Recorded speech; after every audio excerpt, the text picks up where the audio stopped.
שמי אורנה פונדק, אני יועצת עסקית, עובדת עם בעלי עסקים בתחילת דרכם. זאת אומרת, משלב הרעיון, דרך הגדרת חזון, לאן העסק רוצה להגיע, תוך 5 שנים, 10 שנים.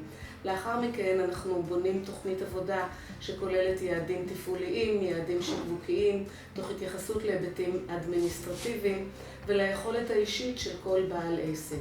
אני מלווה את העסק בתדירות שבועית או חודשית בהתאם לצרכים שלו. אנחנו עוקבים אחרי התקדמות, אחרי קשיים, ורואים איפה צריך לתקן ולהתאים. בצורה כזאת אפשר להוביל את העסק למסלול עסקי קבוע.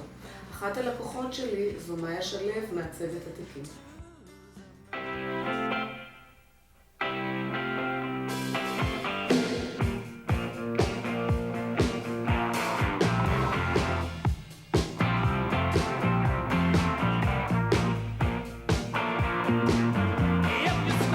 מאיה שלו, ומעצבת של תיקים ואקססוריז, מאור בעבודת יד.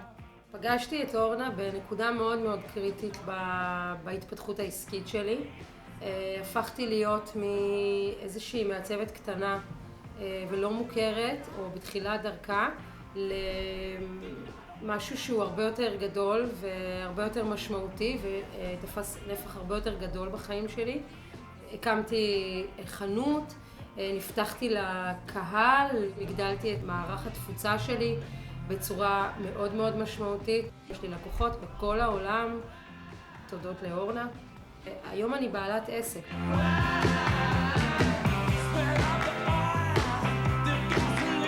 אורנה היא מתייצבת לכל מטרה, היא תהיה שם תמיד כשצריך, היא אישיות מפולפלת שתגיד תמיד את האמת.